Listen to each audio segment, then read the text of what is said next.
Hello students, welcome back in biology class with Maurya sir. Students, जैसे अभी तक हमने चैप्टर हाउ टू रिप्रोड्यूस पढ़ रखा है और चैप्टर हाउ टू रिप्रोड्यूस में अभी तक मैंने आपको असेक्सुअल रिप्रोडक्शन बता दिया है। असेक्सुअल रिप्रोडक्शन में जैसे कि अभी तक आपने बहुत कुछ पढ़ रखा है, बहुत से ऑर्गेन्स के बारे में पढ़ा, बहुत से प्लांट्स के बारे में पढ़ा और बहुत सारे ऑर्गेनिम्स के अंदर आपने ये भी पढ़ा कि उनके अंदर जो रिप्रोडक्शन होता है वो किन किन मेथड से होता है। ये बहुत इंपॉर्टेंट था आपके लिए स्टूडेंट्स कि जैसे कि आपको ये जानना था कि आपने इसके बारे में जाना भी कि जितने जो हर तरह के ऑर्गेनिम्स होते हैं, इतने डिफरेंट टाइप की हमारे अर्थ पे डाइवर्सिटी है, लेकिन डाइवर्सिटी होने की वजह से उनके अंदर जो रिप्रोडक्शन वाले जो कैरेक्टरिस्टिक्स है वो यानी क्या है, सेम नहीं होता है। यानी कि जैसे जैसे ऑर्गेनिम्स के अंदर इवोल्यूशन हुआ है, डेवलपमेंट हुआ है, उस हिसाब से यानी क्या है कि उनके अंदर रिप्रोडक्शन की जो टेंडेंसी थी वो क्या होती गई, चेंजेस होती गई। किसी के अंदर असेक्सुअल है तो किसी के अंदर सेक्सुअल है। ये दोनों तरह के क्राइटेरिया देखने को आपको मिले।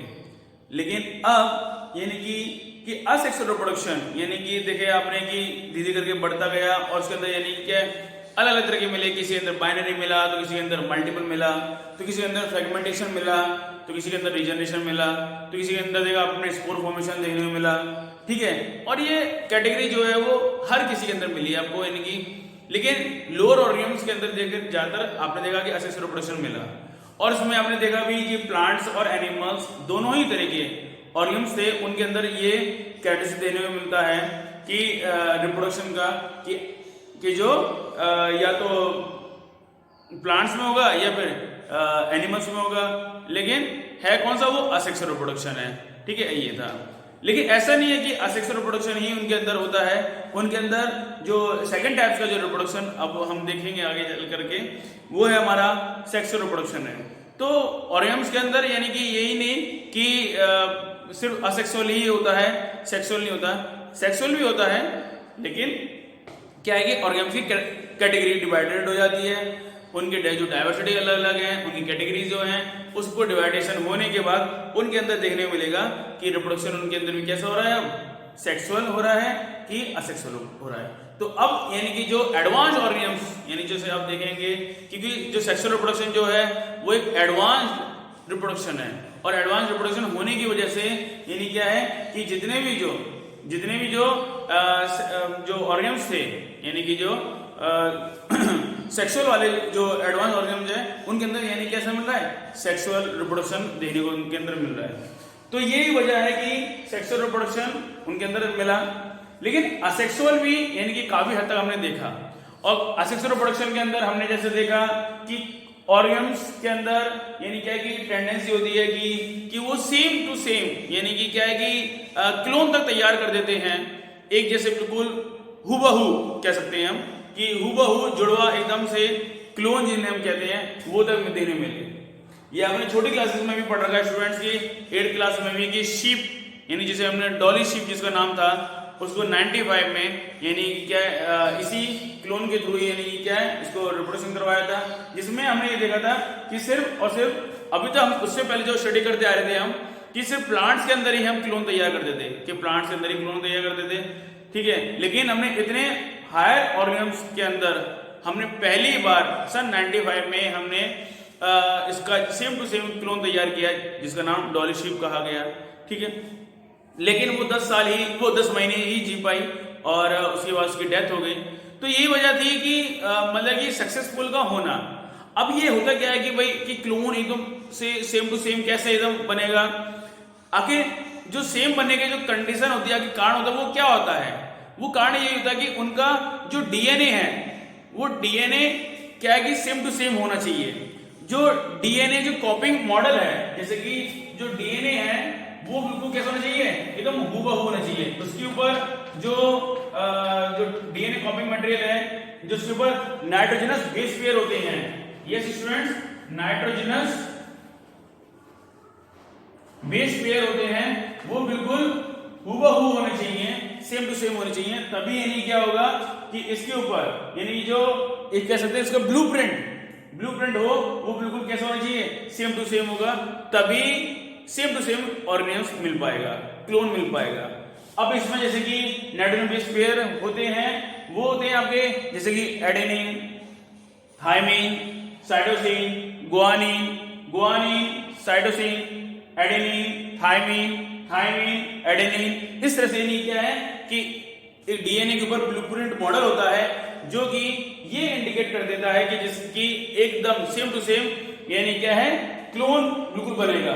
आपका अगर मतलब कि क्लोन अगर बनाया जाए तो आपका यानी क्या है बिल्कुल सेम टू सेम यानी डीएनए कॉपी होना चाहिए। तो उससे क्या होगा कि जो जब वो यानी जो सेल के अंदर यानी क्या same to same DNA model होना चाहिए, और फिर वो जो सेल डिवाइड करेगा तो उससे क्या होगा आपकी बिल्कुल हमशक्ल यानी कि होगी। तो उस कंडीशन में आप जैसे देखेंगे कि ये क्या होता है हाउ डू ऑर्गेनिज्म रिप्रोड्यूस, यानी कि इसी तरह से यानी कि तब ऑर्गेनिज्म रिप्रोड्यूस करते हैं। और उसमें क्या होता है कि हम इसको अलग से टेस्टिंग करके जैसे कि प्लांट्स का देखते हैं हम, ठीक है, और है ना मैं अलग प्लांट्स का लेकर के हम इसको कल्चरिंग करके और हम अलग से एक नया ऑर्गेनिज्म तैयार कर लेते हैं सेम टू सेम। यहाँ पे यानी कि वही काम कर रहे हैं कि डीएनए यानी क्या कर रहे हैं कि एक ही डीएनए यानी क्या कर रहा है रेप्लिकेशन कर रहा है। इसे हम क्या कहते हैं रेप्लिकेशन। जैसे कि अब ये जैसे कि डीएनए है आपका, ठीक है, और ये डीएनए ये पूरा क्या है इसके अंदर डीएनए कहाँ होता है न्यूक्लियस के अंदर, और न्यूक्लियस के अंदर क्या मिलेगा डीएनए मिलेगा।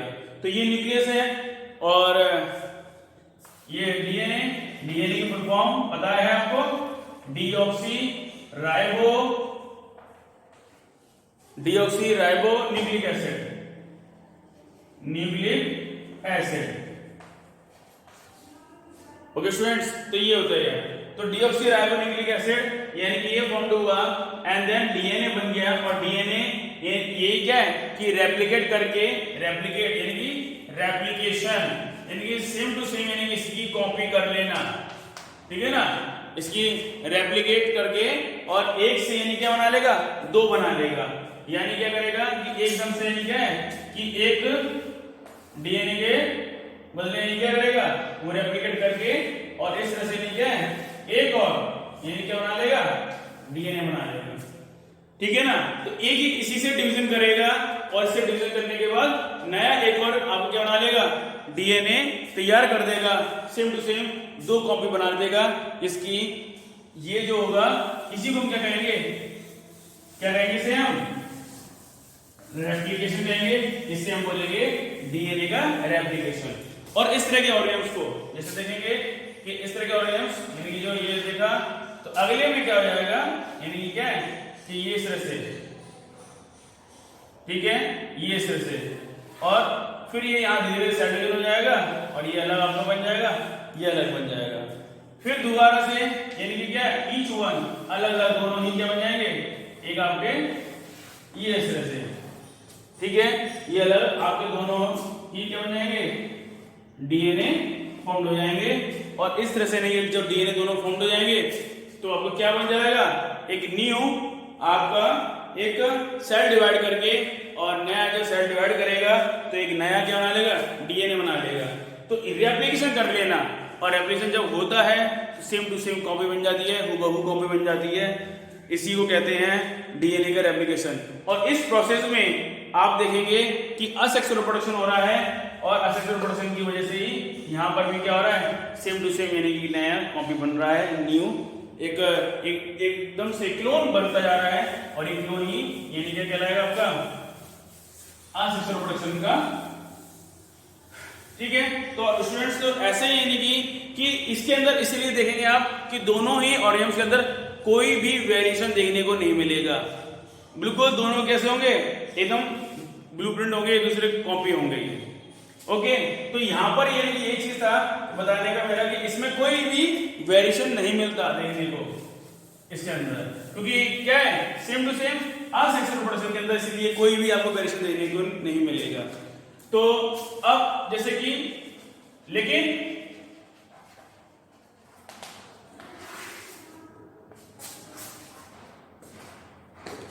तो देखेंगे स्टूडेंट्स की असेक्सुअल रिप्रोडक्शन के अंदर आपको कोई भी वेरिएशन देखने को नहीं मिलेगा, ठीक है ना, एकदम बिल्कुल अलग ही रहेंगे,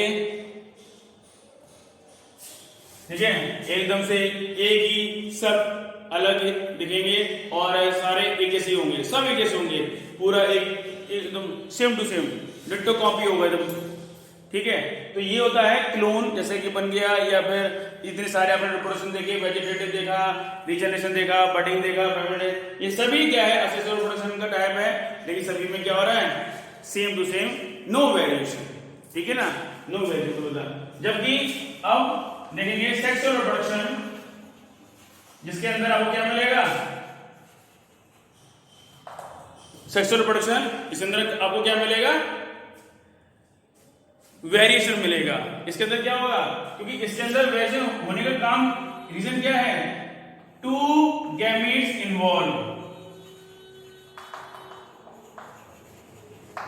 टू गैमेट्स इन्वॉल्व होते हैं, दो गैमेट का इसके अंदर होना कंपल्सरी होता है, ठीक है।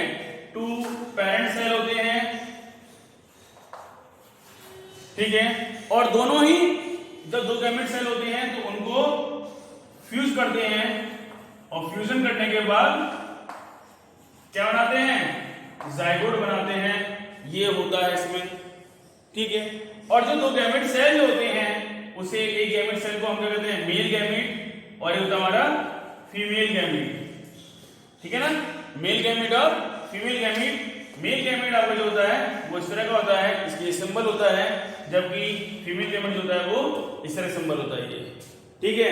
यानी कि क्या करता है ये, मतलब कि इसका एरो मतलब क्या है कि डायरेक्शन दे रहा है, मतलब कि जाता है, इसीलिए, क्योंकि जो मेल गैमेट होता है वो मोटाइल इन नेचर का होता है, जबकि फीमेल गैमेट जो होता है वो नॉन मोटाइल इन नेचर का होता है, नॉन मोटाइल इन नेचर का होता है ये, ठीक है। और जब दोनों का ही फ्यूजन हो जाता है, जो दोनों का ही फ्यूजन हो जाता है, तो फ्यूजन होने के बाद क्या बनता है, ये बन जाता है, ठीक है ना, ये, और इसे हम बोलेंगे अब जाइगोट कहेंगे। तो ये इसके अंदर होना जरूरी है, तभी से क्या कहा जाएगा, सेक्सुअल रिप्रोडक्शन कहा जाएगा। इसके अंदर क्या होगा, सेक्सुअल रिप्रोडक्शन कहा जाएगा। तो इसके लिए क्या होता है कि कुछ कैरेक्टर मेल के आए, कुछ कैरेक्टर फीमेल के आए, और दोनों के कैरेक्टर यानी किसके अंदर आ गए, एक के अंदर आ गए, इसलिए इसे क्या कहा जाएगा, सेक्सुअल रिप्रोडक्शन कहा जाएगा। इसलिए इसे क्या कहा जाएगा, सेक्सुअल रिप्रोडक्शन कहा जाएगा, क्योंकि इसके अंदर क्या है, सेक्स गैमीट प्रेजेंट हैं, और सेक्स गैमीट कौन से हमारे, मेल गैमीट और फीमेल गैमीट। अब वो अगर प्लांट के अंदर है तो उनको तो हम पोलन ग्रेन कहेंगे, ठीक है, और अगर जैसे कि एनिमल्स के अंदर है तो उसको हम कहेंगे स्पर्म सेल कहेंगे, ठीक है। जबकि फीमेल के अंदर हम देखेंगे किसके अंदर क्या होता है, एग होता है, ओवम होता है, तो वो आपको क्या आएगा, फीमेल में आएगा, और फीमेल सेल या फिर फीमेल गैमेट सेल इसे हम कहेंगे, उसे हम ओवम, एग इसे कहेंगे ये। तो प्लांट्स और एनिमल्स यानी कि बोथ कैटेगरीज यानी बिलोंग्स टू द, यानी क्या होगा आपका सेक्सुअल रिप्रोडक्शन में आता है, ठीक है स्टूडेंट्स। तो यानी कि ये फ्यूजन होना, और ये जब फ्यूजन होगा दैट इज, इसे फ्यूजन कहा जाता है, और तभी यानी कि जब फ्यूजन होने के बाद ही नया यानी कि गैमेट बनता है, और नया फिर आगे जाकर के वो ऑफस्प्रिंग बन जाता है, और फिर वो चलता रहता है। तो इसीलिए क्या कहा जाता है, क्योंकि सेक्सुअल गैमेट्स हैं, यहाँ पर सेक्स गैमेट्स प्रेजेंट होते हैं, यहाँ पर क्या था, गैमेट्स एब्सेंट थे, इसलिए यहाँ पर क्या कहा जाता था, असेक्सुअल रिप्रोडक्शन। जबकि यहाँ पर क्या है, सेक्स गैमेट्स प्रेजेंट है, इसलिए क्या कह रहे हैं हम, इसलिए हम क्या कह रहे हैं, सेक्सुअल रिप्रोडक्शन कर रहे हैं। और यहाँ पर दो गैमेट्स इन्वॉल्व हैं आपके, ठीक है, मेल गैमेट और फीमेल गैमेट, और इस तरह से नहीं, ये फीमेल गैमेट जिसे हम मेल जर्म सेल भी कह सकते हैं, इसे हम फीमेल जर्म सेल भी कह सकते हैं, इसे हम एंड्रोसियम भी कह सकते हैं, इसे हम गाइनेसियम भी कह सकते हैं।